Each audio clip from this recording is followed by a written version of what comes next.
Harus gitu ya? Bumper dulu.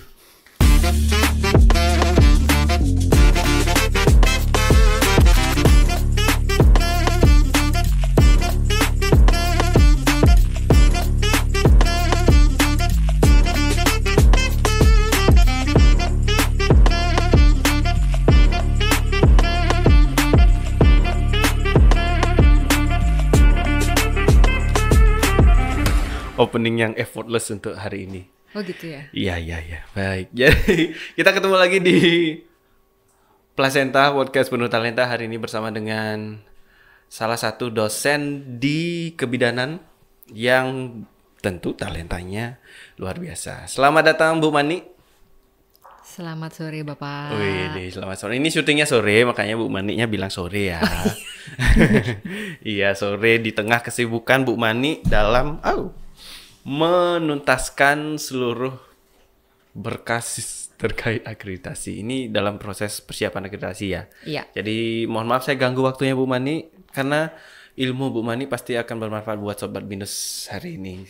Kapanpun mau ditonton video ini pasti juga akan meningkatkan value mereka untuk bisa menambah keilmuannya masing-masing. Bu Mani adalah, saya kenalin dulu ya, Bu Mani adalah salah satu dosen kebidanan.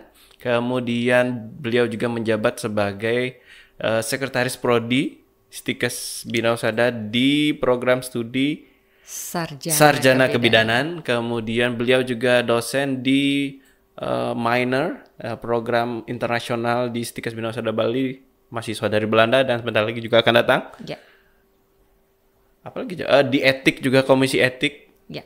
Sebagai apa istilahnya ya, asesor apa sih? Reviewer. Kemudian beliau juga adalah praktisi yoga. Itulah poin kita hari ini. Selamat datang di Placenta dan sudah selesai. Bukan. Nah, jadi gini. Tadi opening saya mencoba untuk melakukan gaya-gaya yoga. Apakah itu sudah benar, Bu? Iya, awal dari yoga mungkin ya Bapak ya. Awal dari yoga ya. Ya kita mulai mungkin tadi Bapak lakukan adalah kita mau mulai centering namanya.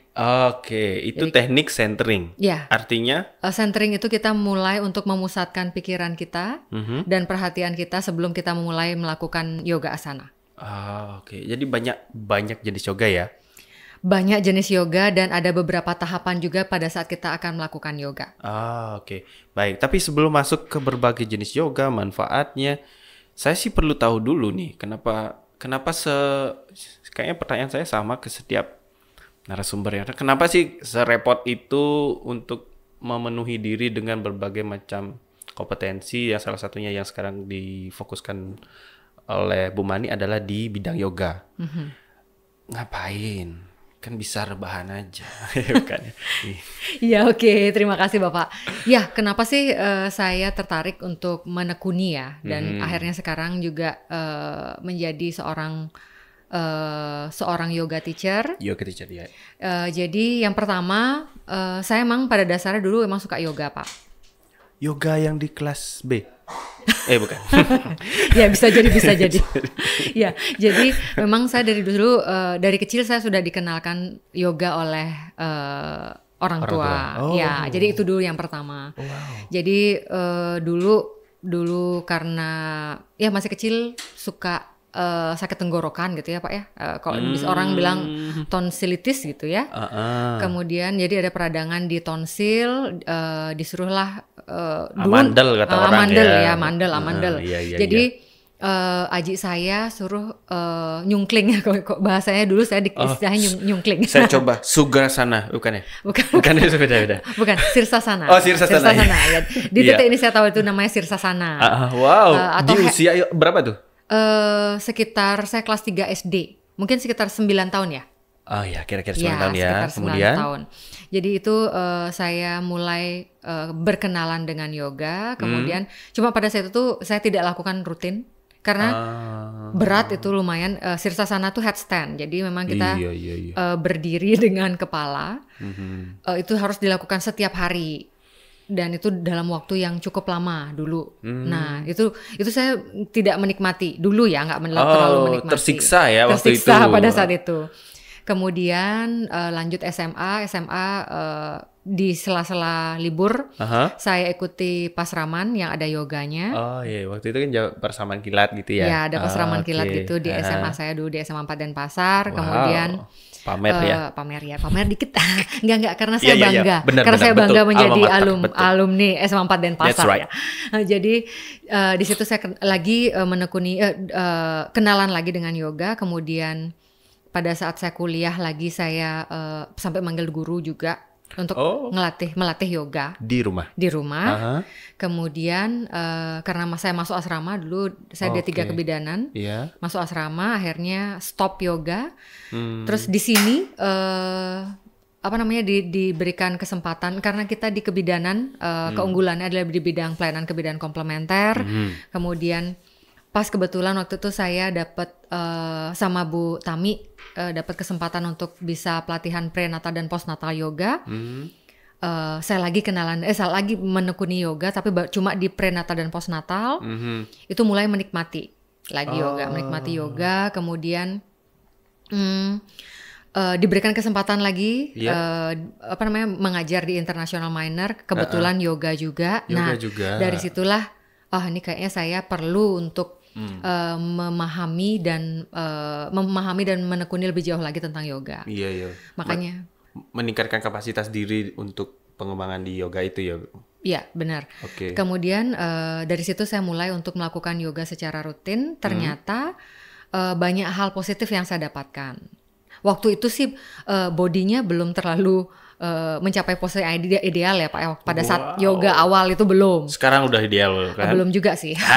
Masih mau diturunin lagi? Masih mau diturunin lagi. Iya, biar Sobat Binus tahu dari awal berapa dan saat ini berapa dan akan diturunkan berapa. Dulu mungkin sampai 66 kilo. 66 kilo, kemudian turun 6 kilo jadi 60. Sekarang 60, ya paling enggak mungkin mencapai ideal sekitar 55.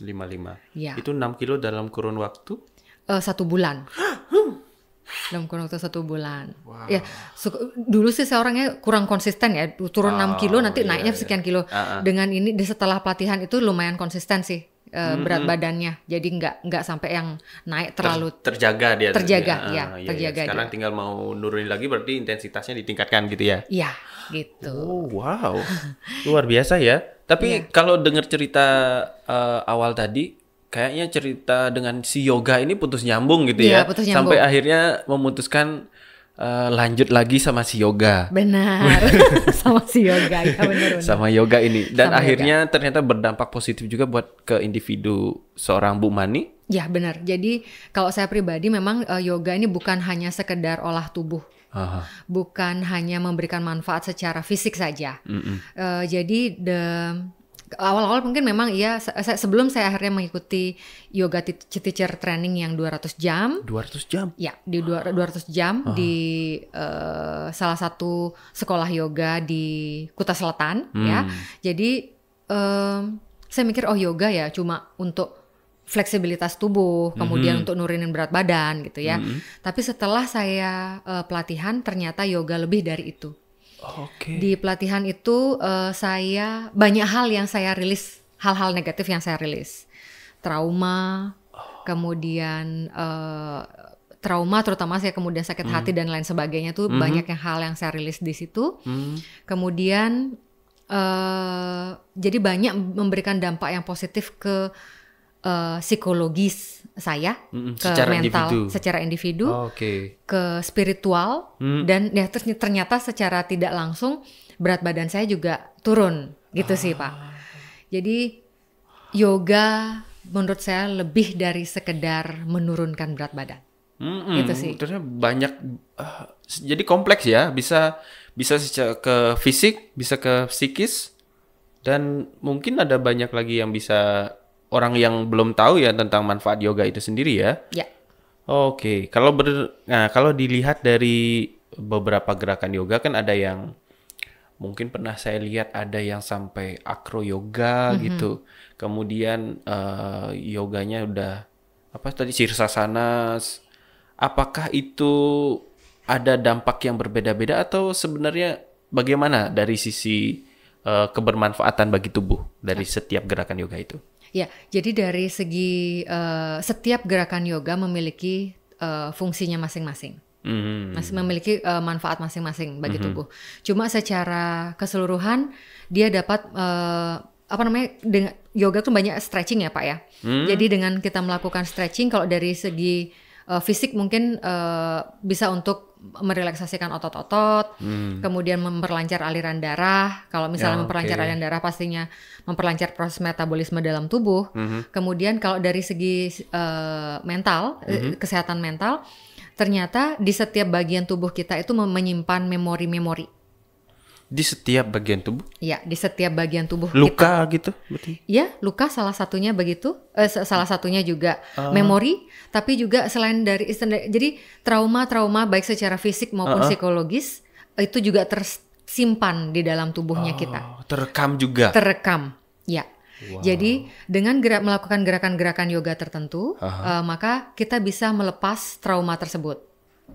Begitu kurang lebihnya. Kalau dari kita lihat setiap gerakan, misalkan untuk rilis di tangan, berarti ada gerakan khusus di tangan. Iya.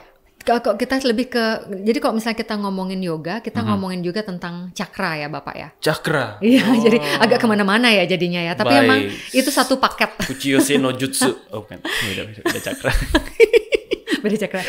Saya nggak paham. Rasengan. Nggak beda. Ya, terus. Jadi banyak hal. Jadi di dalam tubuh kita itu ada cakra, ada beberapa cakra ya Bapak ya. Jadi dengan kita mengaktifkan cakra tersebut, membuka cakra, kemudian itu akan meningkatkan aliran energi, memperlancar aliran energi dalam tubuh kita.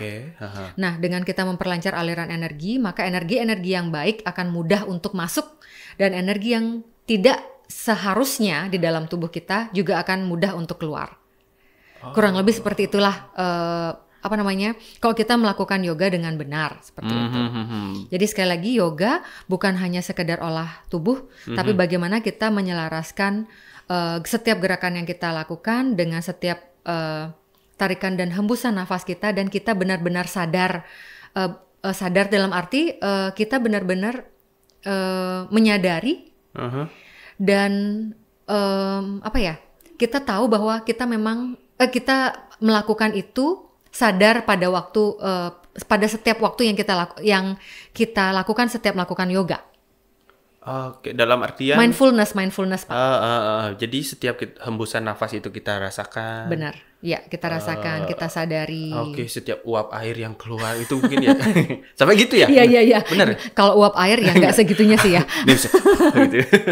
Ya, kurang lebih seperti itulah Pak. Iya. Jadi setiap komponen tubuh itu pun merasakan dari setiap proses metabolisme tubuh, pernafasan itu juga bagian dari proses yoga itu sendiri. Ya, benar. Jadi ya kompleks kalau kita bilang yoga. Iya.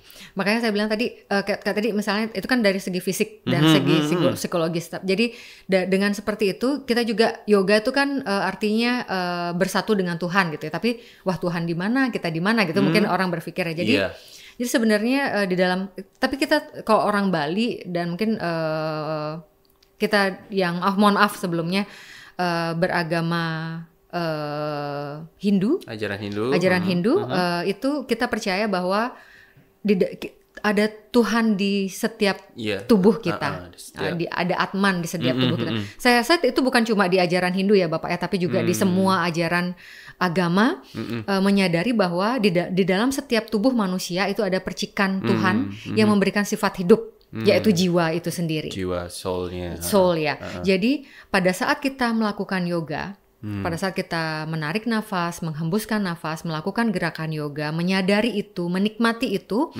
kita mulai terkoneksi kembali dengan jiwa yang ada di dalam tubuh kita. Gitu. Jadi sebenarnya tempat suci yang paling dekat itu ada di dalam tubuh kita, yaitu ada di dalam hati kita, yaitu jiwa kita sendiri. Itulah bagian dari Tuhan. Oke, dan Ibu tahu? Ketika Ibu bilang itu saya merinding. Wah, iya Pak. Jadi secara konsep mungkin kalau ilmu fisika ya ada unsur mencari unsur. Mungkin mirip seperti itu ya jadinya ya. Karena ketika kita melakukan yoga, jumlah oksigen yang kita bisa hirup ke dalam tubuh lebih banyak dan berdampak juga akhirnya ke metabolisme di dalam tubuh. Mungkin itu secara fisiologis tubuh manusia jalannya seperti itu, dan ternyata ada dampak sisi lain dari sisi spiritualnya. Benar sekali. Wah, benar sekali. Iya. Jadi seperti itu kurang lebihnya. Makanya yoga, sekali lagi yoga tuh 3 manfaat utama: fisik, psikologis atau mental, dan spiritual. Oke. Tapi spiritual sekali lagi tidak bukan ke satu ajaran agama. Salah satu ajaran agama tertentu. Karena kalau misalnya kita mengatakan jiwa itu bukan ke agama Hindu saja, tapi semua agama mengakui bahwa ya kita memang hidup karena ada jiwa. Jiwa itulah percikan dari Tuhan. Benar. Jadi saya yakin juga di luar sana tidak hanya orang yang beragama Hindu yang melaksanakan yoga ya. Banyak juga yang mungkin di luar ajaran agama Hindu yang melakukan aktivitas yoga untuk mungkin kesehatannya, untuk mungkin dari sisi mental yang mungkin sesuai dengan masalah individunya masing-masing. Nah, sekarang kita berangkat menuju ke tahapan yoga. Kalau kita compare dengan kegiatan ataupun aktivitas lain berupa fisik, misalkan senam, itu kan di senam ada pemanasan, ada inti, ada pendinginan. Nah, kalau di yoga gimana? Oke, jadi di yoga sendiri ada beberapa tahapan juga Bapak. Jadi biar tubuhnya nggak kaget, pas sama ya Bapak ya kurang lebihnya ya, biar tubuh nggak kaget. Kemudian biar nggak juga pada saat setelah selesai yoga malah sakit-sakit badannya semua. Ya kita tidak harapkan seperti itu. Dan penumpukan asam laktat gitu ya. Iya benar, malah terjadinya seperti itu. Jadi makanya mungkin dari para ahli yoga sendiri sudah sangat memperhitungkan itu semua ya Bapak ya. Jadi yang pertama tahapan yang awal adalah centering. Kayak tadi Bapak lakukan. Nah, itulah tahapan awal itu Bapak sudah mulai untuk mau melakukan yoga. Jadi mungkin salah satu dari apa yang Bapak lakukan sekarang ini pun dengan kita berkomunikasi itu adalah bagian dari yoga juga, karena Bapak mulai menyadari oh iya ya ada jiwa ya di dalam tubuh saya.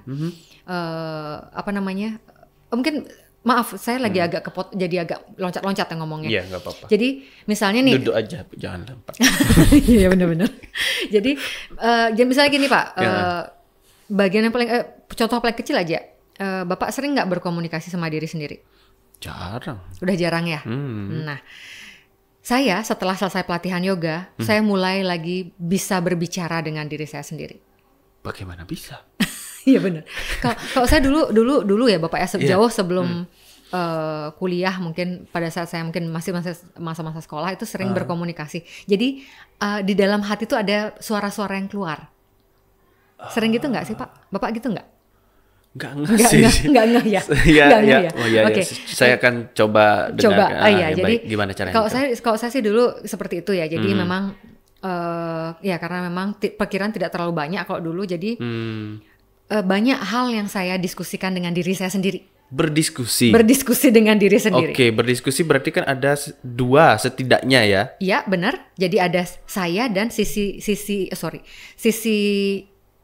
di dalam diri saya. Oke. Nah, jadi pada saat kita berkomunikasi seperti ini, mungkin dari dalam diri Bapak juga ada hal-hal, ada kata-kata yang keluar mungkin. Nah, pada situ pun juga bisa dikatakan, itu karena yoga sekali lagi bukan hanya sekedar olah tubuh, tapi bagaimana Bapak bisa mengenal diri Bapak dengan baik, bisa mengenal diri kita dengan baik, bisa berkomunikasi dengan diri kita sendiri.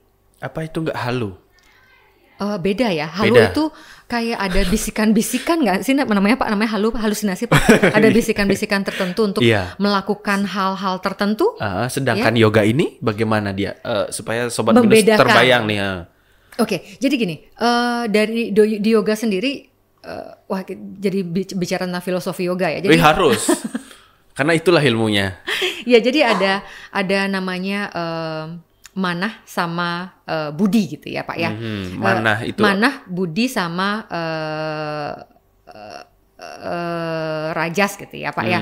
Jadi di sini pikiran kita. Oke, manah itu adalah pikiran.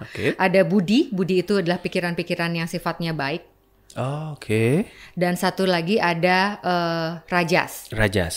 Yang lebih ke ego. Ego. Lebih ke ego. Bukan saya tidak mengatakan itu adalah sesuatu hal yang buruk atau negatif, tidak. Betul. Tapi Nafsu lebih mungkin ke ego. mirip gitu ya? Mungkin. Enggak, beda. Nafsu iya salah satunya. Oke. Tapi lebih bagaimana mekanisme pertahanan diri, begitulah ego. Oh ya. Harusnya kan ego sama si Budi ini, sama si Budi. Si Nanti ego. yang namanya Budi matanya kedip-kedip gara-gara diomongin ya. Jadi si Yoga apalagi. ya benar. Jadi aduh luas, nggak apa-apa ya Pak ya. Jadi kemana-mana banget kan. Yo 3 jam siap kan? Oh 3. Lihat jam langsung. Ya, jadi seharusnya ini dia seimbang, ya. Antara jadi, ego dan budi. Oke. Jadi, nah pada saat kita menghadapi suatu tantangan tertentu, ya misalnya nih, bilanglah Bapak, mau kerja, misalnya mau memilih suatu tempat kerja tertentu, misalnya. Oke, si ego, misalnya nih, oh aku harus nantangin gaji nih. Misalnya seperti itulah. Si Budi, saya mencari pengalaman di sini. Nah, kurang lebih seperti itu. Jadi si Budi sama si si Budi sama si Rajas dia akan mulai memberikan berkata, berkomunikasi, berbicara. Nah, si Mana ini harus bisa memutuskan yang mana sekiranya pada saat ini yang tepat untuk mengikuti Budi atau si Rajas. Kurang lebih seperti itulah, Pak. Oke, berarti yang Ibu maksudkan diskusi itu adalah diri sendiri akan mendapatkan apa istilahnya, bisikan lah anggap dari si ego sama si Budi, begitu. Itu itu yang Ibu maksudkan diskusi ya. Jadi di dalam pikiran kita akan minta gaji segini aja. Di sini saya cari pengalaman biar tahu bagaimana fenomena bekerja gitu ya. Ya, kurang lebih seperti itu. Ya, jadi itu juga adalah salah satu dari yoga yang salah satu dari filosofi yoga yang juga dipelajari pada saat pelatihan. Nah, itu juga yang memang saya pikir bahwa ternyata yoga itu bukan hanya kayak tadi saya bilang, bukan hanya sekedar olah tubuh saja gitu. Benar. Akhirnya untuk menentukan keputusan kita bisa belajar dari ilmu yoga ini juga akhirnya kan ya? Iya, benar sekali. Jadi kita menyadari bahwa ini yang sedang berbicara adalah Budi. Ini yang sedang berbicara adalah si ego yang sedang berbicara. Kita bisa mengenal itu jadinya? Iya, kita bisa mengenal itu. Iya. Kenapa kita bisa mengenal itu? Karena kita mulai menyadari diri kita. Alright, ya. Mindfulness lagi, balik lagi. Jadi dengan kita menyadari setiap gerakan yang kita lakukan, setiap tarikan dan hembusan nafas kita mulai menyadari kembali diri kita. Menyadari bahwa Tuhan ada di dalam diri kita dan memberikan tuntunan pada setiap langkah dalam hidup kita. Wow. Padahal dari centering ya kita tadi ya. Maaf ya. Iya, nggak apa-apa, benar. Jadi supaya kita juga tahu, Sobat Binus juga tahu, ternyata komponen dan juga dampak manfaat begitu luasnya. Jadi bisa diaplikasikan di mana saja. Dalam menjawab soal mungkin bisa berarti ya. Bisa kalau ada soal seperti ini. Bener nggak sih Pak? Betul. A, Budi, B, ego gitu. Ya, jadi ya kalau itu sih ya kalau misalnya dalam belajar ya mungkin bisa juga seperti itu. Tapi tergantung dulu dalam belajar. Kalau misalnya kalau misal belajar kehidupan sih terutama sih Pak ya, yang yang teorinya agak sulit dicari di mana-mana. Terus sih ya mungkin bisa kita gunakan untuk teori itu. Oke, itu baru center nih. Ya, kita balik lagi ya. Iya, kita lanjut. Jadi pertama kita lakukan centering itu kita memusatkan pikiran kita memusatkan perhatian kita pada yoga yang akan kita lakukan. Jadi kita niatkan diri kita dulu bahwa kita akan melakukan yoga. Itu dulu centering. Pusatkan pikiran juga berarti ya. Oke, setelah lakukan centering, jadi biasanya kita hanya duduk tenang, kemudian menyadari nafas alaminya kita, kemudian kita berkomunikasi ke dalam diri sendiri bahwa kita akan melakukan yoga nih, entar lagi kita akan melakukan yoga. Kita memusatkan perhatian dan pikiran kita pada setiap gerakan yoga dan setiap tarikan dan hembusan nafas kita. Biasanya saya akan mengatakan seperti itu. Kemudian kalau misalnya berkenan, maka saya akan meminta orang-orang yang ikut yoga untuk mengucapkan Om sebanyak 3 kali. Apakah harus dengan kata itu? Ya, jadi sementara yang bisa kita lakukan, Om ini sebenarnya Bapak kalau saya bisa sharing ya, sama Sobat Binus semua. Jadi Om memang kita gunakan di Hindu. Tapi sebenarnya Om itu adalah manifestasi Tuhan. Jadi itu sebenarnya adalah Om itu adalah Tuhan. Bukan menyangkut pada agama tertentu. Karena kebetulan yoga ini pertama kali ditemukan di India. Betul. Dan di agama Hindu, maka bahasa-bahasa yang digunakan adalah bahasa-bahasa di agama Hindu. Padahal sebenarnya yoga adalah universal. Sekali lagi tidak menyangkut pada agama tertentu. Gitu. Jadi Om itu adalah manifestasi Tuhan dalam sifat beliau dalam menciptakan, dalam memelihara, dan dalam melebur. Itu adalah Om sebenarnya. Om, berarti sifat Tuhan menjadi satu dalam satu kata itu. Dalam satu kata itu. Jadi saat mengucapkan kata Om pada saat Bapak, Ibu, atau teman sobat-sobat Binus semuanya melakukan yoga, maka tidak usah merasa bersalah. Iya. Karena itu sekali lagi itu tidak melekat pada suatu agama tertentu. Itu Tuhan. Iya. Tuhan itu semua agama percaya Tuhan. Itu sih Pak. Jadi itu yang kita lakukan pertama di yoga, centering dulu. Setelah centering kita akan melakukan pemanasan, ya warming up dulu. Jadi biar nggak cedera pada saat kita melakukan yoga. Bentuk warming up-nya? Bentuk warming up-nya sama seperti pemanasan yang pada umumnya kalau kita misalnya senam ataupun kita mau melakukan aktivitas fisik yang lain. Jadi pemanasan di bagian kepala, leher, tangan, kaki, gini. Badan, ya bisa. Jadi bisa juga kita masukkan beberapa gerakan yoga dalam pada saat kita mau melakukan pemanasan. Tapi gerakan yoga yang sederhana, yang simple, yang tidak terlalu ribet. Itu bisa kita masukkan dalam warming up. Berarti tidak ada gerakan khusus untuk pemanasan di yoga. Khusus dalam artian harus ini gerakannya gitu. Enggak ada. Sifatnya umum itu. Kemudian setelah kita warming up, baru kita lakukan Surya Namaskara. Apa itu? Ya, jadi Surya Namaskara adalah beberapa gerakan yoga yang dilakukan secara kontinu. Jadi ada dia satu siklus gerakan yoga yang dilakukan secara berbarengan. Jadi ada beberapa rangkaian gerakan dalam yoga itu yang kita lakukan secara berbarengan. Itulah namanya Surya Namaskara. Surya Namaskara. Ya, Surya Namaskara. Surya itu adalah matahari. Namaskara adalah penghormatan. Jadi Surya Namaskara adalah penghormatan kepada matahari. Yang gerakannya segini gitu ya? Ya, jadi gini ke belakang, kemudian cium lutut, kemudian ya ada beberapa gerakan yang lainnya lagi. Berarti itu satu siklus? Itu satu Bukan. Biasanya ya Surya Namaskara itu kita lakukan di beberapa kali Bapak. Bisa diulang-ulang. Bisa diulang-ulang. Gitu ya? Jadi mungkin tahapan pertama bisa 2 kali dulu, nanti kita tingkatkan pelan-pelan. Nah, tujuan dari Surya Namaskara, kalau tadi centering memusatkan pikiran dan perhatian, kalau warming up adalah untuk supaya tidak cedera pada saat yoga, Surya Namaskara adalah untuk meningkatkan denyut jantung. Jadi kalau orang aerobik ya ini untuk meningkatkan denyut jantung. Jadi dia awalnya gini, saya naik dulu ke Surya Namaskara, jadi Surya Namaskara itu peaknya kemudian baru turun pelan-pelan. Kayak gitu. Sama juga dengan kalau kita olahraga kan harusnya begitu ya. Jadi pelan-pelan naik, kemudian baru turun pelan-pelan. Kurang lebih seperti itu. Jadi Surya Namaskara untuk kita meningkatkan denyut jantung. Berarti heart rate pada saat melakukan Surya Namaskara akan meningkat. Benar. Akan meningkat.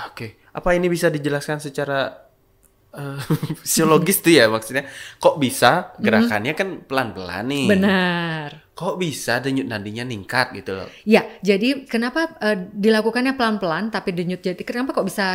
Karena pada saat kita melakukan Surya Namaskara itu semua otot-otot kita tuh benar-benar di stretching banget Bapak.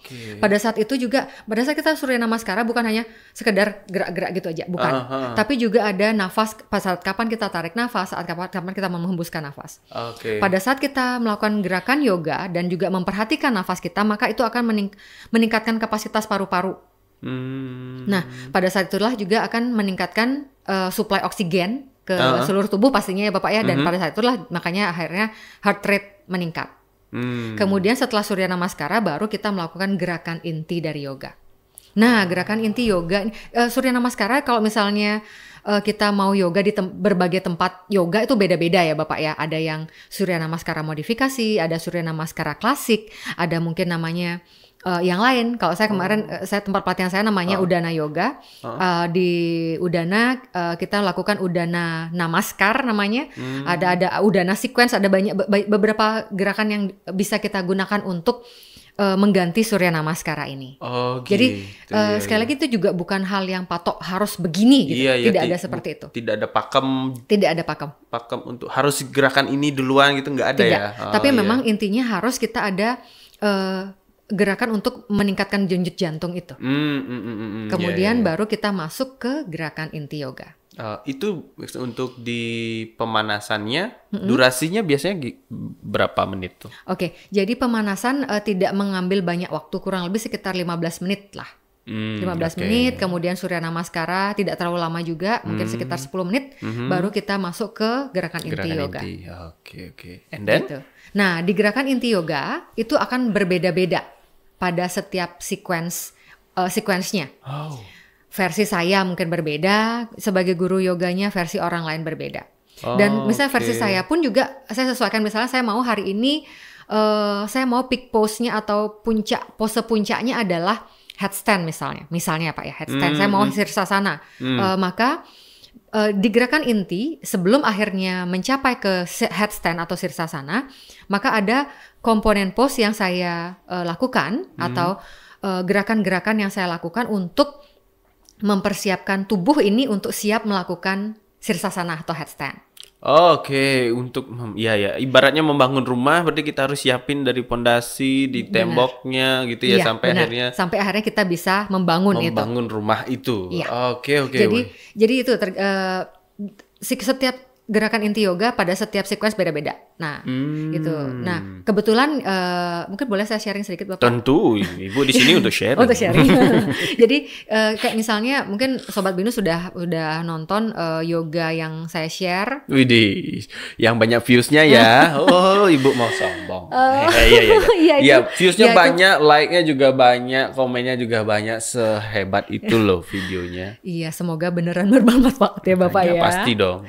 Ya, jadi itu adalah salah satu sequence yoga untuk mengatasi disminor. Karena kebetulan saya di kebidanan, kalau saya sesuai dengan roadmap penelitian dan pengabdian masyarakat saya, itu saya memang mau membantu untuk mencegah dan mengatasi gangguan menstruasi pada remaja putri. Nah, salah satunya adalah disminor. Nah, di situ ada yoga disminor yang saya share sama Sobat Binus di channel YouTube-nya Bina Usada TV ya, Pak ya.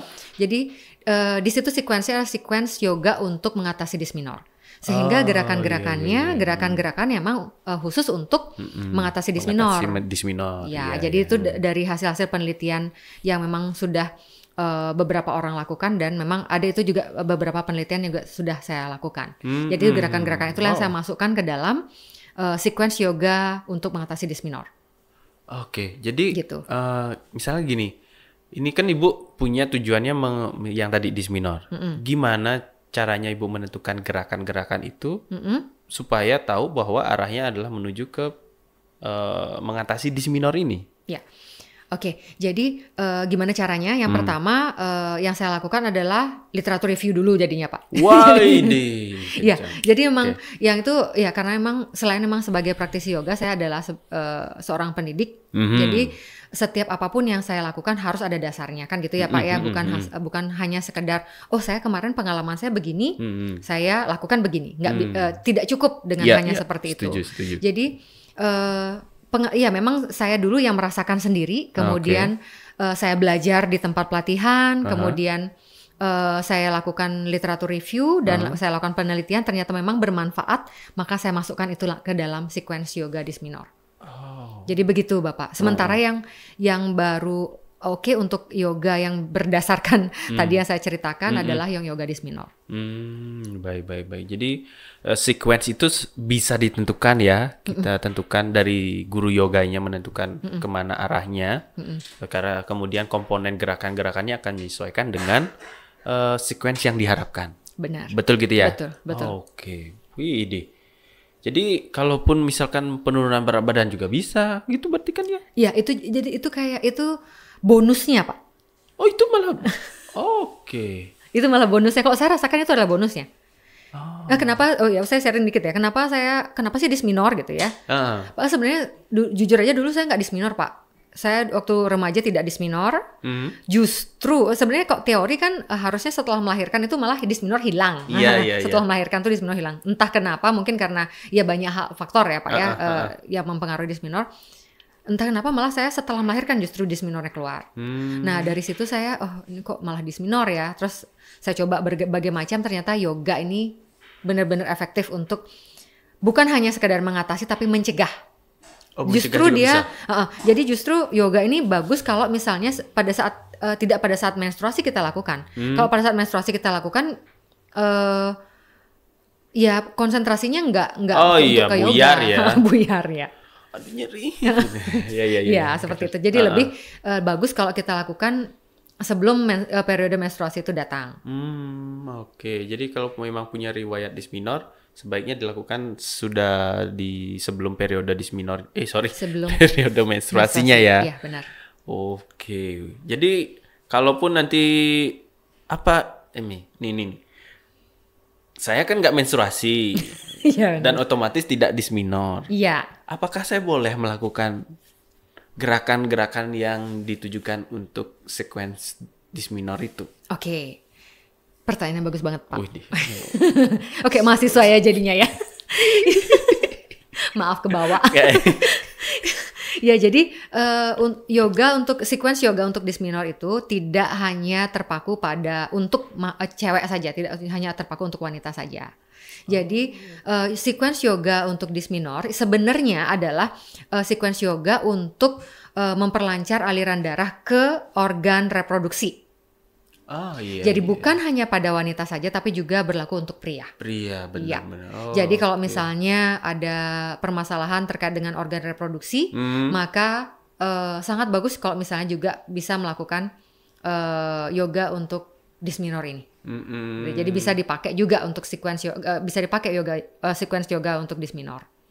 Karena sekali lagi intinya yang dicari bukan secara langsung ini cuma cewek aja nih, kok cowok dia tidak. Tapi dengan melakukan yoga itu banyak yang forward bend. Jadi tubuhnya tuh menekuk ke depan.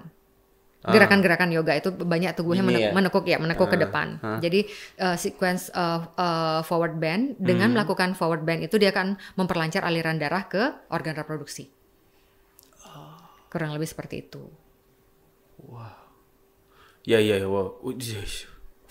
Ya, saya sangat terkesima dengan ilmu yoganya ya. Jadi banyak sebegitu, artinya sudah jelas kembali ke sifat yoganya universal ya. Jadi tidak terbataskan oleh jenis kelamin, tidak terbataskan oleh agama juga. Jadi semua pasti akan berdampak juga pada tubuh secara positif. Ya. Wah, ya mungkin ada Sobat Binus yang belum nonton videonya, ini videonya ya. Ya kerja dikit gede. Ini videonya. Iya. Udah kejar tayang, banyak tuntutan. Oke, mungkin nanti kalau Bu Mani punya waktu boleh dicek komennya ya, dibantu dijawab. Mungkin ada terima kasih Bu Mani gitu, saya baca kok. Sangat bermanfaat bagi saya yang sering menstruasi dan dysminor gitu. Ya. Ibu nanti bisa dibantu dijawab. Soalnya ada juga bapak-bapak yang komen di sana. Oh ya. Bapak-bapak ada senam yoga bapak-bapak yang bisa dilakukan berikutnya gitu. Oh gitu ya. Iya, ada bapak-bapak. Siap. Bapak nggak jelas itu. Nggak jelas. Luar biasa. Ya nanti mungkin ada berikutnya, target berikutnya adalah sequence yoga secara umum ya Pak ya, mungkin. Iya, mungkin boleh ya. Benar. Tapi karena kan seperti tadi Bu Mani bilang, siapapun akhirnya bisa melakukan gerakan itu, ya, jadi pasti semua akan punya dampak positif di masing-masing tubuhnya ya. Nah, lalu ini kan yoga juga beririsan dengan jenis keilmuan komplementer yang lainnya ya. Yang di YouTube juga saya lihat Ibu mengupload acupressure. Iya. Iya, betul ya, acupressure, dan itu ada hubungannya juga sama yoga kah? Iya, jadi sebenarnya ada hubungannya dengan yoga. Jadi ya sebenarnya kok dilihat sih memang dua ilmu yang berbeda ya Bapak ya. Tapi kalau saya coba untuk mencari irisannya kayak Bapak tadi sampaikan, dengan kita melakukan yoga, misalnya dengan melakukan pose-pose tertentu, ada penekanan-penekanan dalam tubuh yang kita pada tubuh-tubuh tertentu yang kita tekan. Nah itu juga pastinya akan memberikan dampak, memberikan manfaat yang kurang lebih sama seperti acupressure karena terjadi penekanan-penekanan pada titik-titik tertentu dalam tubuh. Iya, benar-benar. Iya, jadi setiap gerakan walaupun mungkin ada sih gerakan kaki itu berarti menekan pada otot di kaki ya. Benar. Jadi misalnya kayak ada namanya di gerakan yoga sequence yoga Dysminor itu namanya gerakan Paschimottanasana. Paschimottanasana itu cium lutut ya, alias cium lutut. Oke, cium lutut ternyata. Iya. Cuma emang ada nama gerakannya, jadi Paschimottanasana. Jadi Paschimottanasana itu kan kita gerakan cium lutut. Nah, otomatis titik yang kita tekan adalah titik yang di perut. Nah, itu kan berarti kan ada titik-titik acupressure di perut yang juga ditekan pada saat kita melakukan gerakan yoga tersebut. Gitu. Jadi ya memang ada beririsan antara yoga dengan acupressure, walaupun memang secara keilmuan itu adalah dua ilmu yang berbeda.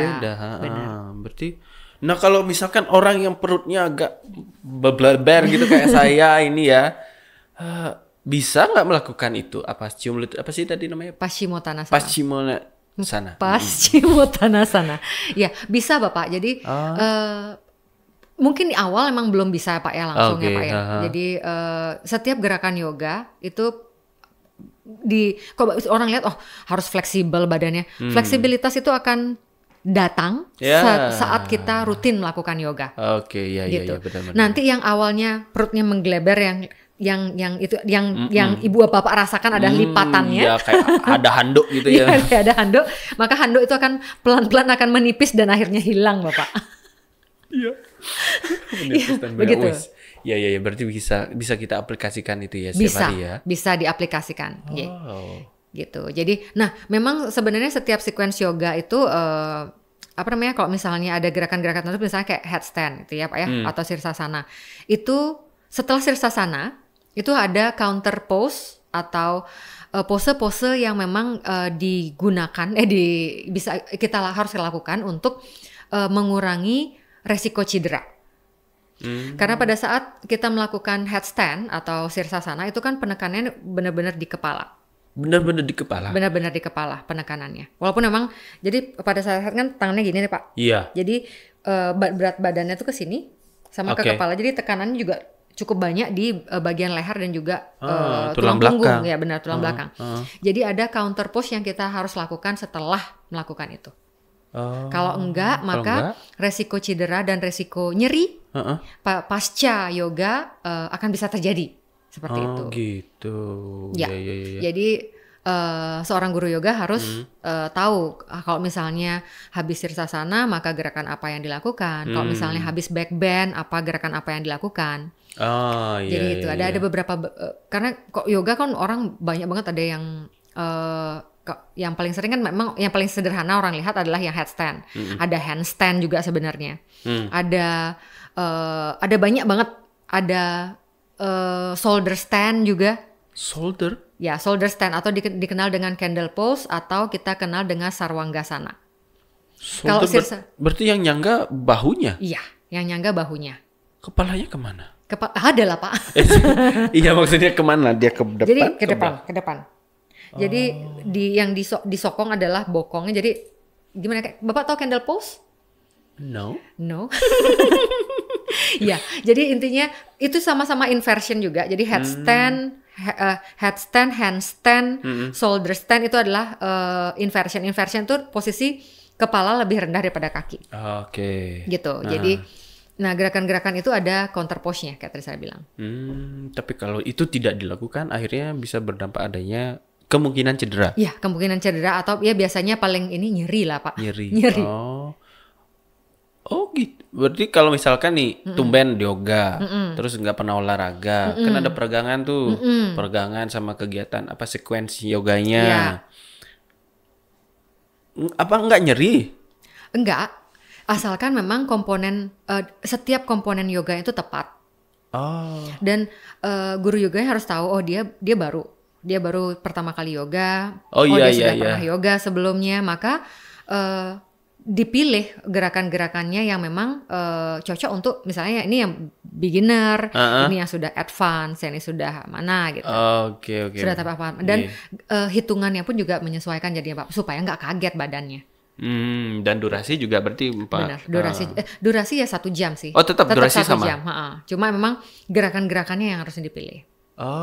Oke. Durasinya memang harus 1 jam atau boleh lebih? Boleh sih, kalau lebih boleh, kurang boleh, asalkan step-stepnya tadi tetap semuanya ada. Oh gitu. Lebih 3 jam boleh? Over exercise nanti. Oh gitu. Kok saya pelatihan kemarin, 3 jam saya 1 hari Pak. Pelatihannya 3 jam sehari? 3 jam sehari kemarin. Iya, ngejar 200 jam sih. Iya. Tapi 200 jam kemarin bukan full practice Pak. Tidak full yoga. Tidak full, ada teori juga ada ya? teori. Jadi teori dulu, kemudian teori, kemudian praktek, 3 jam istirahat, kemudian teori lagi, praktek mengajar yoga. Kurang lebih seperti itu kemarin. Wih, luar biasa ya. Kalau misalkan yang yoga tadi dengan acupressure, dan saya dengar juga Bu Mani sudah tersertifikasi sebagai clinical hypnotherapy nursing, betul? Ya, benar. Ya, jadi sebagai certified hypnotherapist in nurse.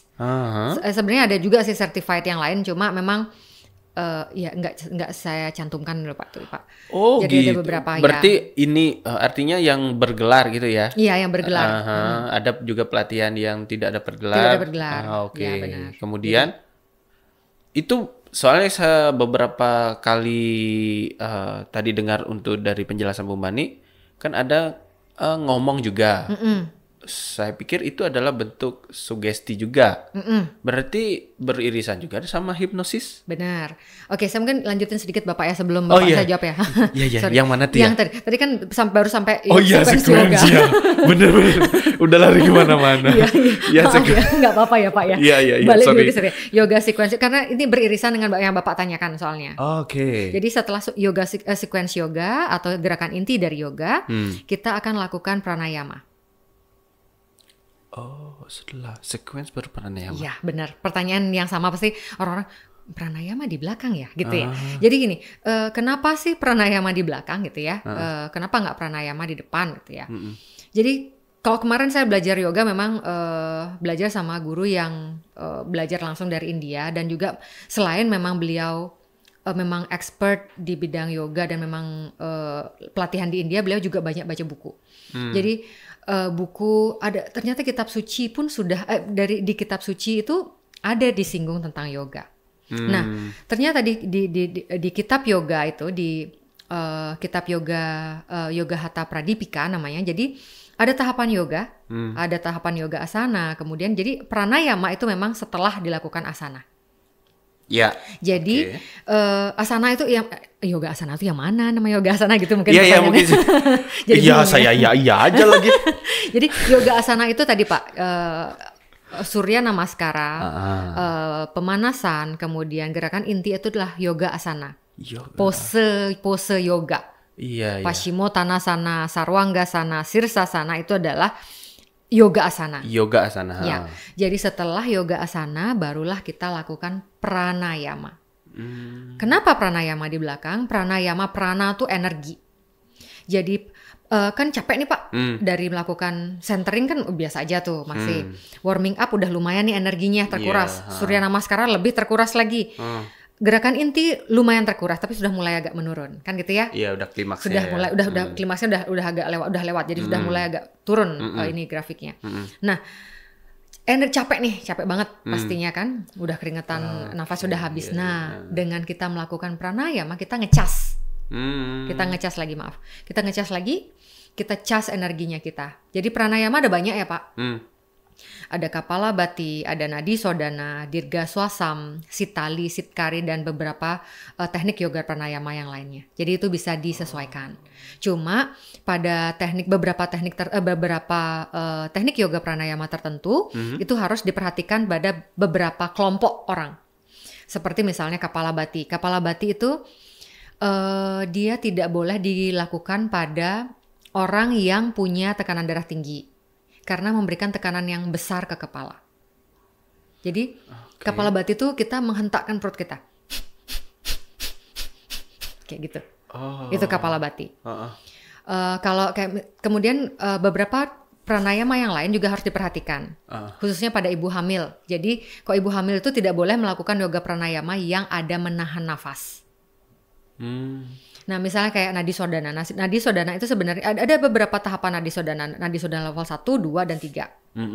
Nah, pada level 1 itu jadi intinya dia tidak melewati level 1, 2 ataupun 3. Kalau misalnya nadi sodana pada ibu hamil, karena level 1, 2, dan 3 itu ada tahan nafas.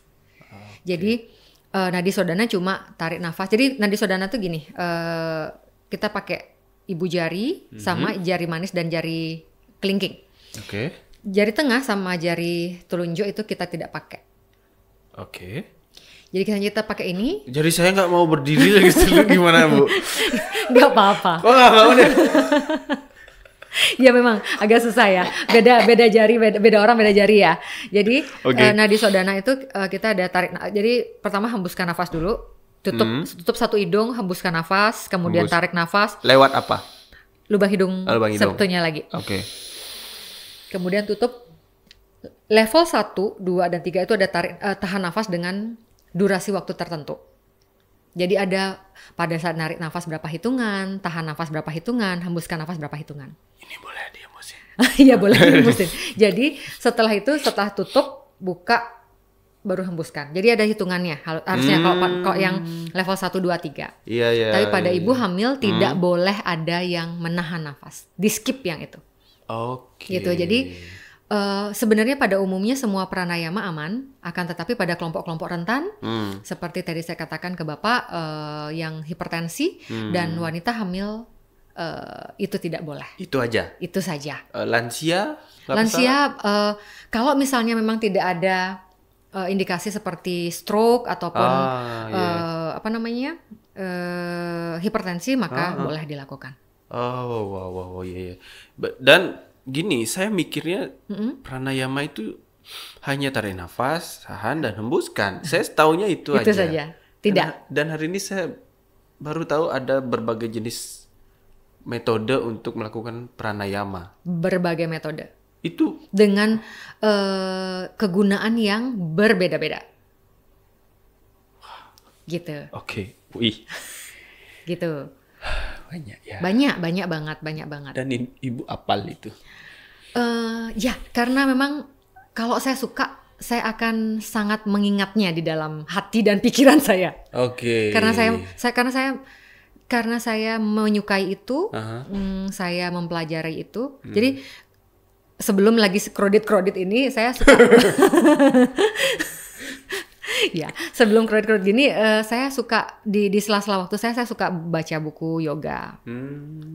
Itu seperti itu meningkatkan endorfin aja di dalam diri saya, karena memang mempelajari, menekuni hal yang kita suka itu menyenangkan. Iya, benar. Gitu setuju. Jadi mengingatnya dari hati. Waduh. Kita dari hati. Berarti kalau ibu lupa sama saya, ibu nggak suka sama saya berarti ya. Bukan saya yang bilang ya. Itu berarti ya.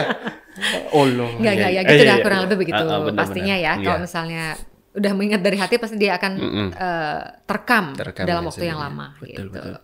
Wah, berarti setelah pranayama? Ya benar. Nah itu dia tuh, bagus banget Pak. Setelah pranayama, barulah kita yoga nidra. Beda lagi yoganya, itu pasti pertanyaan Bapak ya. Iya benar.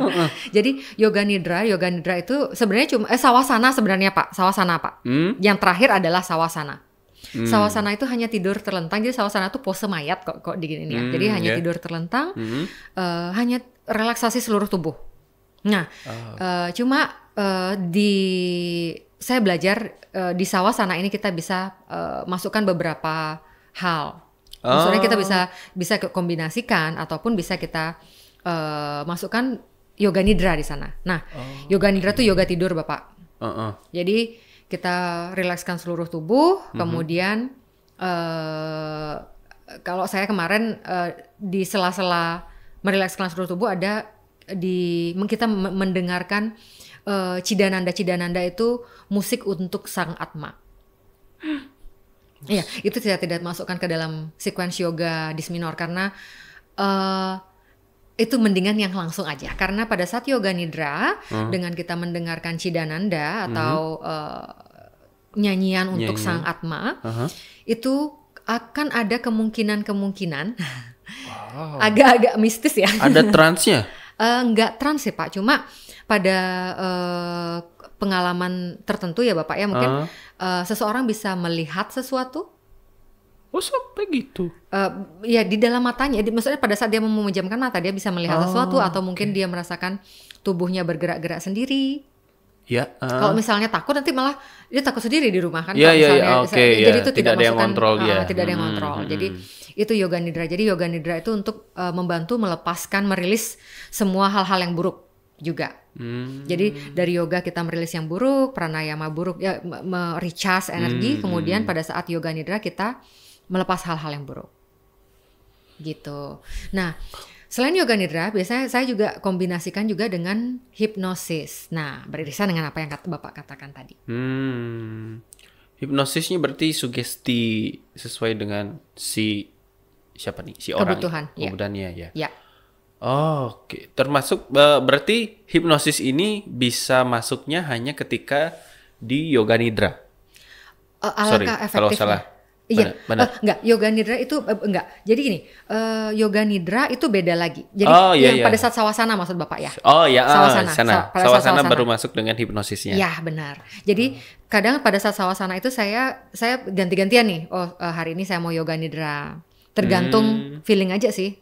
Kayaknya perlunya hari ini yoga nidra deh. Kayaknya hari ini hipnosis deh gitu. Seperti itulah kurang lebih. Oh gitu. Berarti itu kan hasil diskusi bersama. Ya, bersama dengan Ego dan Budi ya. Bersama dia ya. Itu feeling aja sih, Pak. Iya, Ya, begitu, Pak. Nah, berarti kalau nanti antara yoga, acupressure, kemudian apalagi hipnosis.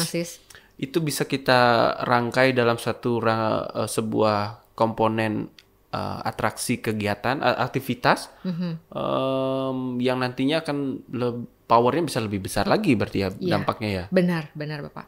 Oke. Idih. Ilmunya Bu Mani lo. Apa Pak? Masih proses belajar Bapak. Asik. Berarti sudah bisa terbang. Enggak. Belum Pak. Belum. Benar orang yoga itu bisa terbang. Benar, guru saya bisa terbang, Pak. Ibu lihat sendiri? Ada di ininya, Instagramnya, sosial medianya. Jadi memang ada. Mungkin pada tahapan tertentu bisa sampai seperti itu. Wow. Tapi tujuan saya untuk yoga nggak sampai. Tujuannya nggak terbang ya? Nggak terbang. Terbang bersama angan aja dah, Pak. Asik, angan bersama dirinya. Oh berarti benar ya, memang benar ada tahapan sampai nanti orang yang aktif di yoga bisa terbang, meringankan tubuh, benar? Ya itu persisnya saya juga kurang tahu persisnya sih ya Pak ya, tapi memang yang kemarin saya dapat sharing itu kurang lebih seperti itu, bisa sampai ya naik. Ya nggak menyentuh tanah intinya. Oke, wow. Nggak yang terbang gitu pakai. Iya. Semoga Sobat Binus terbayang juga ya, nggak gini juga kan. Iya. Itu agak ngeri sih, apalagi malam-malam. Aduh serem sih. Beda loh ya. Iya Pak, beda ya. Bukan di ranah yang itu ya. Bukan di ranah yang itu Pak. Oke, kemudian selain yang video Ibu Mani kemarin share, kan ada yang bentuknya video dan ada juga yang bentuknya audio. Iya benar. Nah kalau yang audio ini gimana nih? Apakah itu bentuk yoga atau aktivitas lain yang Ibu kuasai juga? Banyak.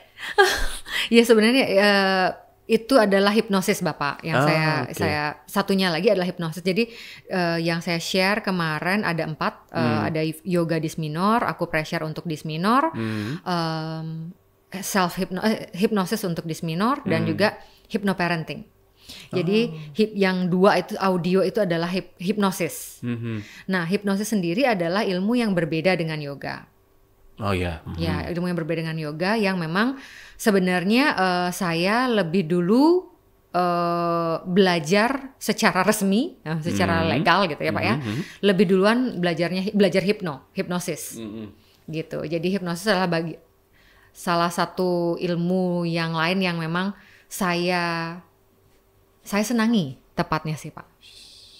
Ya, senangi. Senang berarti di hipnosis. Senang di hipnosis ya, karena saya merasakan dulu di hipnosis Pak. Saya tahu dulu rasanya, saya tahu dulu manfaatnya, baru saya tertarik untuk bisa sharing sama teman-teman. Okay. Karena kalau misalnya akan sulit kalau kita sharing kalau misalnya kita sendiri nggak merasakan manfaatnya, sulit membicarakan sesuatu yang ada di angan-angan. Iya. Sih, gitu sih Pak. Aman. Aman. Iya dari yang ilmu yang kita ketahui tapi kita tidak pernah alami itu akan tidak terlalu berdampak akhirnya ya. Iya benar. Tidak bisa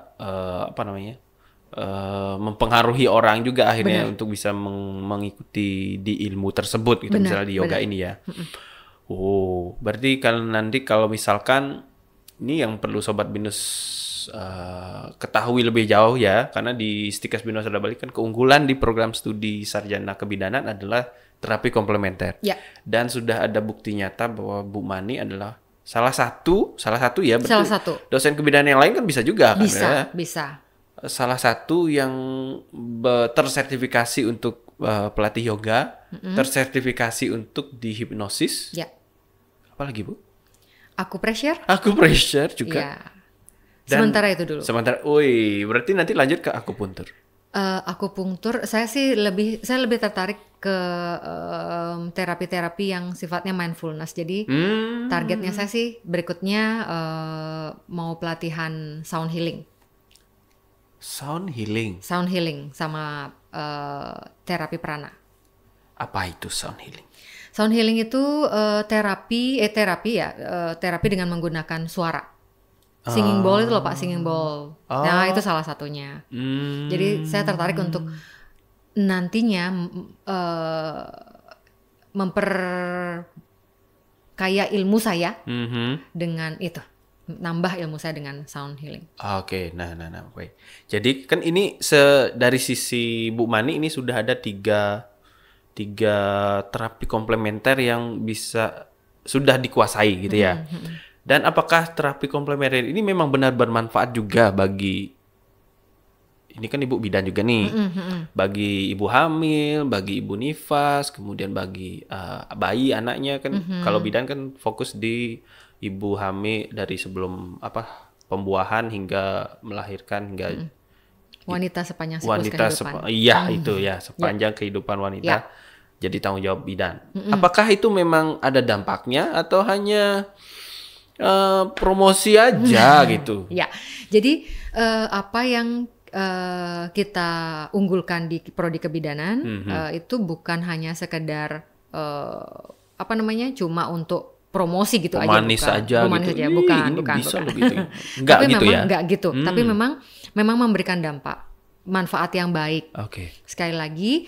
Kalau komplementer, kenapa sih kita ngambilnya komplementer? Kenapa nggak yang lain gitu ya Pak ya? Karena komplementer itu bukan hanya sekedar memberikan manfaat secara fisik, tetapi juga memberikan manfaat secara aspek mental ataupun psikologis dari orang yang melakukannya, sehingga dapat meningkatkan kualitas hidup dari orang yang melakukannya. Oke, komprehensif. Komprehensif dia, dan itu sederhana dan minim resiko. Minim budget juga kan? Minim budget juga. Nah. Oleh karena itulah kita mengangkat itu pastinya bermanfaat. Makanya kalau misalnya mungkin Sobat Binus sekalian bisa lihat di jurnal-jurnal itu semua sudah memberikan dampak yang signifikan terhadap kesehatan dari wanita sepanjang siklus kehidupannya. Oke. Nah coba kita breakdown dari awal nih. Dari awal ngapain sih wanita tuh ngapain dari awal ya? Wanita dari awal mungkin dari mana ya? Hamil dulu. Lahir dulu. Oke, bayi baru lahir dulu.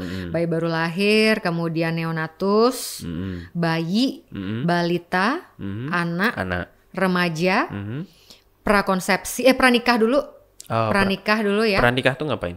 Pranikah tuh persiapan nikah. Oke, iya. Jadi maksud saya. Pranikah persiapan untuk menikah kan biasanya ada beberapa screening yang dilakukan Bapak ya. Ya. Jadi kayak ada sebelum screening mungkin imunisasi TT dulu, TT Chaten, kemudian ada screening IMS, infeksi menular seksual. Kemudian ya itu dulu untuk biasanya untuk pranikah. Nah di prahamil lagi ada screening. Lagi ada screeningnya screening torch kah mungkin atau mungkin screening yang lain untuk memastikan kalau misalnya ini terjadi konsepsi minim resiko baik pada ibu maupun pada janinnya kan gitu ya. Triple elimination, benar. Enggak, itu hamil tuh. Itu udah hamil ya? Hamil tuh triple elimination. Kemudian baru masuk ke hamil. Hamil kemudian banyak tuh kan biasanya ada keluhan-keluhannya selama kehamilan. Nah, itu biasanya dibantu dengan komplementer, hamil, bersalin apalagi ya, nyeri, cemas dan lain sebagainya. Komplementer bisa masuk.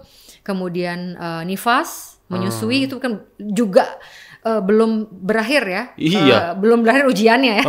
Belum berakhir ujiannya belum seorang lagi ibu. asinya nggak keluar gitu kan. Benar, belum lagi asinya nggak keluar. Kalaupun asinya keluar mungkin telat pumping, payudara bengkak lagi, bener, nyeri lagi, cemas lagi, suami entah kemana lagi. Bener, nah itu udah.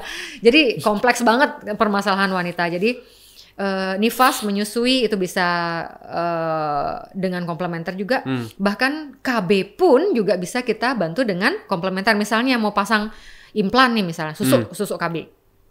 Itu bisa kita bantu dengan hipnoanestesi.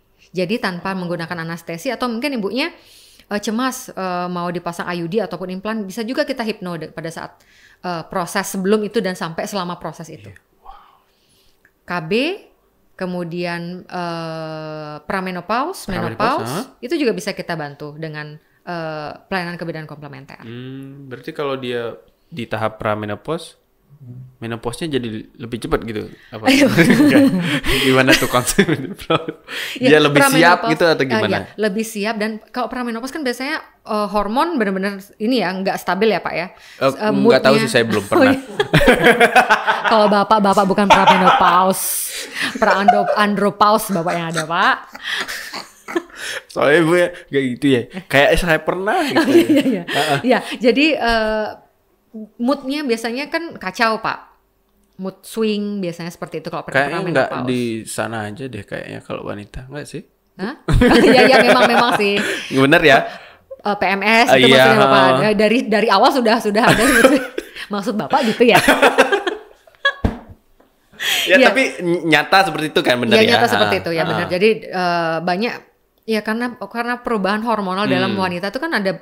Kalau laki-laki mungkin nggak terlalu yang mengalami lonjakan yang naik turunnya tuh terlalu drastis ya Pak ya. Kalau wanita mau hormonnya naik turun.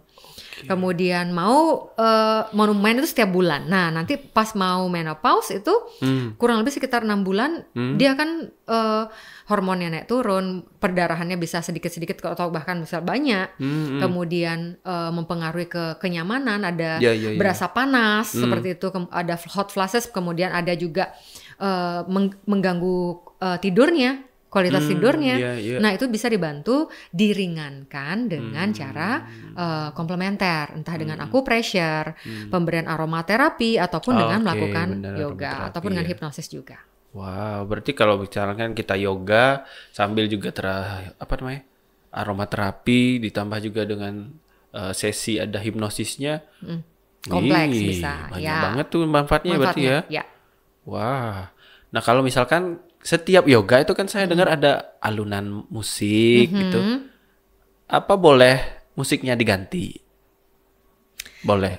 Boleh banget Bapak. Jadi kayak sekarang tuh aliran yoga tuh banyak ya Pak ya. Jadi sebenarnya yoga asli itu ada namanya Hatha Yoga. Itu adalah dasar dari semua pengembangan yoga saat ini. Saya ada banyak banget.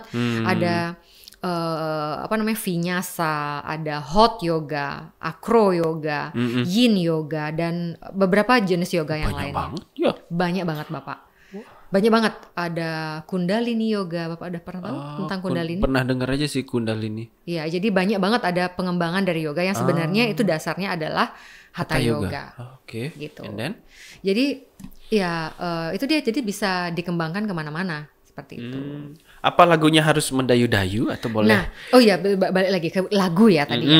Jadi kalau misalnya misalnya ada yoga yang kalau yoga hatha yoga itu kan kita tenang, kemudian gerakannya itu periodik gitu ya. Satu gerakan dilakukan beberapa kali gitu ya. Nah, pada beberapa gerakan yoga itu bisa menggunakan alunan musik yang nyambung menggunakan alunan musik sukanya kita. Sebenarnya itu tidak mesti yang mendayu-dayu. Kalau misalnya mau acro yoga misalnya mau pakai musik yang ngebeat ya silahkan. Oke. Kalau misalnya mau pakai musik yang slow gitu pop ya silahkan juga. Boleh-boleh aja. Boleh-boleh aja. Tidak ada aturan baku harus begini untuk musik dalam yoga. Tidak. Ataupun bahkan kalau saya kemarin pakainya chanting om. Jadi om itu yang selama proses 3 jam sesi yoga itu hanya chanting om. Jadi begitu gerakannya mulai agak menantang, itu omnya semakin semakin gitu ngebeat chanting omnya. Oh, di lagu itu. Di lagu itu ya, di alunan musik itu. Iya. Jadi tidak ada, sekali lagi tidak ada patokan harus menggunakan musik tertentu, genre atau jenis musik tertentu untuk melakukan yoga. Gusteja gitu berarti boleh? Boleh. Oh, setiap ke kondangan orang nanti bisa gitu. Bisa. Teng. Kalau ya jadi kalau misalnya kayak saya karena dulu pernah kerja di salah satu klinik, saya sudah jatuh cinta sama musik itu ya, musik itu aja saya pakai. Itu digunakan. Okay. Jadi dengan saya melakukan musik itu ya saya merasa nyaman.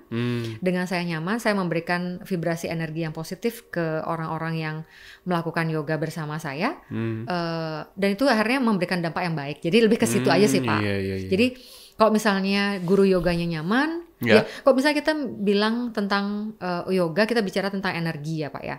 Jadi pada saat kita memberikan yoga, kita memberikan vibrasi energi ke orang-orang yang ada di ruangan tersebut, orang-orang yang melakukan yoga. Jadi sebisa mungkin energi kita baik, maka akan ditangkap baik juga. Gitu. Oke, berarti pakai musik di rumah boleh juga ya? Musik apa itu Pak? Apa itu musik rumah? Yang Rain, apa sih judulnya? Lupa. Yang instrumen piano itu. Oh iya boleh. Piano mau pakai Beethoven gitu boleh. Oh, Beethoven boleh. Mau pakai Mozart, mau pakai Lullaby boleh. Oke. Tidak ada sih, setahu saya. Tidak ada batasan. Setahu saya tidak ada batasan terkait dengan yoga. Oke. Kemudian itu baru kan di lagu. Lokasi. Ada yang saya pernah lihat di pantai. Ada pernah saya lihat di lapangan. Di lapangan renon itu orang lagi main sepak bola. Kelompok ini tetap fokus melakukan yoga.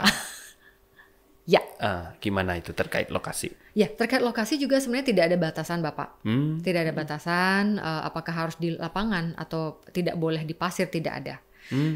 Selama yang jelas suhunya disesuaikan. Misalnya mau di dalam ruangan misalnya Pak, suhunya jangan terlalu dingin. Kalau terlalu dingin nanti cepat kram. Oh gitu, nggak boleh. Ber-AC artinya suhu ruangan tidak boleh terlalu rendah. Diatur senyamannya. Intinya diatur senyamannya saja. Kalau terlalu dingin itu akan mempengaruhi ke fleksibilitas tubuh. Oh iya betul. Makin kekeh badan. Kan gitu ya kurang lebih. Dan kalau saya pribadi sih lebih cepat kram Pak. Gitu, lebih cepat kram. Makanya kaku juga ya. Jadi keringetnya jadi cepat kering gitu ya. Nggak apa-apa sih kalau itu Bang, nggak apa-apa. Iya. Gitu. Kalau misalnya di pasir boleh nggak atau di rumput boleh nggak? Asalkan dia nyaman, bisa tetap melakukan gerakan yoga dengan ideal, dengan optimal, silahkan. Gitu. Boleh aja. Boleh dilakukan di mana aja gitu ya. Boleh dilakukan di mana aja. Baik itu berkelompok, individu, boleh aja. Boleh saja. Wow. Tidak ada batasan. Misalnya satu kelas yoga maksimal 100 atau minimal 6, yaitu sebenarnya disesuaikan dengan aturan dari penyelenggara ininya ya. Nah, itu kan benar-benar pribadi banget. Iya. Terkait dengan itu. Tapi sebenarnya tidak ada. Oke. Itu lebih ke subjektif ya secara individu. Oh kayaknya ini kebanyakan gitu ya. Saya nggak bisa handle gitu ya. Oke. Nah terus kalau ini saya lupa. Saya mau nanya apa tadi? yoga. Lupa. Lupa.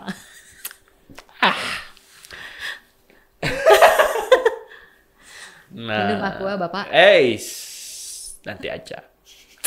Terus kalau dari sisi sebagai guru yoga, apakah guru yoga ini artinya bisa menyatukan antara orang yang baru pertama lagi yoga, kemudian sama juga bersama dengan orang-orang yang sudah beberapa kali ikut kelas yoga? Apa boleh demikian? Apakah harus, misalnya kalau di bahasa Inggris kan, les bahasa Inggris nih, placement test dulu nih, dia harus pada grade yang sama. Ya. Apakah di kelas yoga menggunakan metode itu juga atau berbeda? Oke, jadi idealnya memang kita pakai kelas itu supaya misalnya yang beginner nih ikut ke kelas advance, kapok dia nanti ternyata gerakannya ini nggak susah banget nih gerakan kelas yoga ini nggak bisa, nggak suat lah saya di sini gitu. Jadi lebih ke situ, ke psikologi sama ke fisiknya orang tersebut. Okay. Jadi idealnya memang sebaiknya dipisahkan. Tapi kan pada kasus-kasus tertentu kita agak sulit ya Pak ya untuk kita memisahkan ini kelas ini, yang ini beginner, yang ini advance. Sulit. Sehingga caranya adalah kalau misalnya memang yang banyak pada saat itu adalah beginner, maka sesuaikanlah pemilihan gerakan-gerakan untuk gerakan yang pemula. Oke. Nah, untuk yang advance, jadi bisa misalnya gerakan cium lutut nih misalnya, itu kan gampang banget untuk yang kelas advance. Tapi untuk yang beginner itu susah, jangan kan cium lutut, mungkin untuk sampai nyampe ke jari kaki aja sudah usaha banget ya Pak ya. Kecuali ditekuk langsung bisa ya. Benar. Jadi itu kita bisa menyesuaikan kata-kata. Jadi kita memberikan perhatian lebih pada yang pemula. Jadi sampai kita kasih tahu bahwa ya verbal aja. Kalau misalnya, oke sekarang gerakannya adalah Paschimottanasana, gerakan cium lutut. Jadi silahkan lakukan sampai sebatas mana kemampuannya. Jadi kalau kita bilang istilahnya dia sweet discomfort. Jadi antara perasaan nyaman dan tidak nyaman. Iya, dia mengubah itu ya. Iya, jadi aduh saya nggak bisa, belum ada usaha sedikit dia udah bilang nggak bisa, nggak sampai batasan itu juga. Jadi harus dipush sedikit dirinya untuk bisa sampai ke pose ideal, tetapi tidak memaksakan dirinya. Nah itu prinsip yoga juga tuh Pak. Oke, berarti kalau ketemu nih si anggota kelas yang, aduh saya nggak bisa Bu, gitu. Kamu keluar aja gitu ya? Enggak. Jadi dimotivasi, oke, nggak apa-apa, sekarang nggak bisa, pertemuan berikutnya pasti bisa lebih baik lagi. Jadi ya pemilihan cara teknik berkomunikasi saja sih Pak. Iya, jadi skill dalam komunikasi, skill juga dalam untuk penguasaan diri akhirnya terbantu juga, akhirnya berdampak akibat dari yoga ini ya. Iya benar. Jadi baik itu nanti segala kegiatan aktivitas sehari-hari, kemudian dalam bekerja, kemudian dalam menjalin hubungan juga ya, benar. Akan bermanfaat ya. Benar. Jadi kita bisa mengontrol pasangan kita gitu. Enggak gitu juga.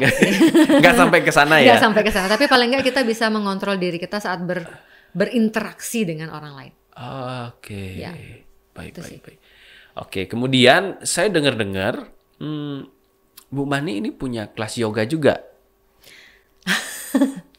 Belum banyak Bapak. Belum banyak. Ya belum banyak. Cuma ya memang kemarin memang dipercaya juga untuk mengisi kelas ibu hamil di salah satu desa di Badung. Wow, boleh kok disebut di mana sih? Oh iya, di Desa Mekarbuana Bapak.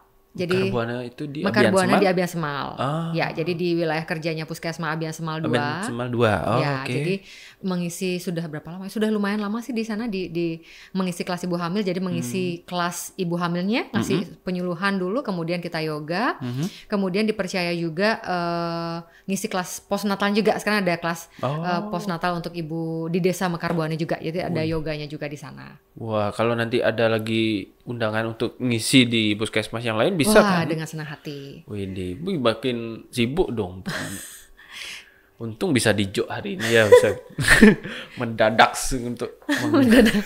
Ya, jadi di sini juga ada di Stikes Bandung juga ada kelasnya. Kebetulan teman-teman minta yuk yoga bareng. Jadi sambil saya latihan juga untuk diri saya, sambil juga bareng sama teman-teman. Sama juga saya juga di salah satu BHH Bali Holistic Harmony. Oh ya, oke, yang di di Petang, ya. Okay. Nanti akan buka juga yang di Denpasar. Wow, luar biasa. Ibu adalah saya instruktur yoganya sama hipnoterapis. Gininya. Hipnoterapis sama apa? Sekaligus pemilik saham. Enggak Bapak. Oh enggak. Saya pegawai Bapak. Asik. Pegawai saya Bapak, pegawai. Iya. Berarti boleh disebut enggak dia? Pemiliknya? Enggak tahu ya. Oh iya. Iya. Belum minta izin soalnya. Belum minta izin dia udah. Ya tapi saya udah sebut ininya instansinya nggak apa-apa ya. Nggak apa-apa kan biar Sobat Binus kepo ke sana liatin. Ini biar tahu bisa ke sana nanti untuk terapi gitu kan. Iya benar. Jadi ada itu sementara itu dulu Astungkara bisa buka yang bisa lebih kompleks lagi. Jadi mungkin lebih tepatnya kalau misalnya kita bisa memberikan terapi secara holistik ke masyarakat gitu ya. Ya Astungkara ya ditunggu. Wow. Berarti itu nanti kan kalau misalkan di klinik gitu ya. Berarti secara individual ya perawatannya, betul? Di mana nih Pak? Misalkan di BHH tadi. BHH apa sih? Ya Bali Holistic Harmony. Ya berarti ada individu datang. Nah, kalau yang yoga itu by appointment. Oh, by appointment. Oke, baik. Gitu. Kemudian, nah ini yang perlu saya pastikan, apa di setiap kelas yoganya Bu Mani itu perlu ada kortinya mungkin? Korti? Bapak mau daftar jadi korti? Enggak, nah kalau misalnya mahasiswa atau Sobat Binus yang lain ingin kelas yoga bersama Bu Mani, boleh nggak? Boleh banget. Gimana tuh caranya nanti? Hubungi saya aja. Hubungi nanti ya. Ya. Nanti kalau misalkan ada Sobat Binus yang mau kelas yoga di kampus ataupun di luar kampus pun bersedia. Wow. Intinya kita bisa berbagi suatu hal yang positif. Selama saya bisa, ayo gitu. Gitu sih. Apalagi sesuatu hal yang menyenangkan ya. Iya, apalagi Bu kan senang banget nih. Iya. Senang banget yoga, senang banget sama hipnosis. Jadi dengan begitu mudahnya untuk bisa share ke orang-orang terkait keilmuan Ibu ini. Bener nggak gitu? Iya, begitu. Jadi kalau kita senang pasti bagiinnya juga senang ya. Iya, benar. Gitu. Nah, mungkin step berikutnya selain yang tadi sudah sempat Ibu singgung di awal, kemana arahnya? Selain sound healing tadi, apalagi yang akan ingin Ibu tambahkan untuk menunjang di terapi komplementer di sini? Sementara saya belum terpikir apa-apa lagi, Bapak. Lebih ke sound healing. Sound healing tuh kayaknya itu luas banget. Jadi itu mungkin pelan-pelan dulu dari menggunakan singing bowl. Mungkin dari singing bowl bisa. Jadi itu kalau saya lihat ya beberapa di materinya ternyata bukan hanya sekedar untuk healing diri kita aja, tapi juga bisa cleansing chakra di situ. Dengan menggunakan cleansing chakra. Ya, cleansing chakra. Jadi ternyata bukan cuma yoga aja bisa cleansing chakra, tapi juga dengan menggunakan sound healing, dengan menggunakan singing bowl itu juga bisa cleansing chakra. Wow, yang yoga aja banyak jenisnya, belum lagi yang sound healing. Ya. Ini luar biasa. Jadi mungkin ada pesan buat Sobat Binus? Oke, jadi susah ya pertanyaannya. Iya benar. Apa ya pesannya ya? Pesannya yang pertama sih jangan terlalu terlena sama di zona aman. Di zona nyaman tepatnya ya. Jadi walaupun misalnya Sobat Binus sendiri sudah berada pada tahapan yang paling nyaman, misalnya dengan posisi yang sudah oke gitu, ataupun mungkin dengan jabatan yang sudah mapan, sedangkan yang sudah dicapai, maka jangan takut untuk mencoba hal baru, jangan lelah untuk mencari ilmu baru. Jadi terus gali potensinya dan bermanfaatlah buat banyak orang. Wih, luar biasa. Itu kali ya. Terima kasih banyak Bu Mani. Ya, sama-sama. Ini adalah salah satu podcast yang terpanjang durasinya, luar biasa. Keren. Sebenarnya sih pertanyaan lain yang lebih kompleks lagi, bisa kita ngobrolin lebih banyak lagi berikutnya ya. Semoga nanti ada kesempatan lagi di waktu luangnya Bu Mani, di waktu yang sangat sibuk ini. Kemudian kita tutup dengan apa tadi namanya ya? Apa Pak? Di awal sih apa namanya? Centering. Oh ada nih Pak, kalau penutup Pak. Apa? Om Santi Om, Namaste. Namaste. Ya. Contohin dulu dong Bu. Oh, Oke. Ini mungkin sesi pada saat saya tutup ini ya, tutup yoga ya. Tutup yoga. Oke. Ya ceritanya tutup yoga ya Pak ya. Iya, langsung tutup acara juga. Iya, oke deh. Tutup. Iya, oke. Itu dia tadi bincang-bincang kita. Jadi kita tutup dengan chanting Om dan juga Santi sebanyak 3 kali. Kita mulai ya. Tangannya di dada. Oke, tarik nafas panjang dari hidung.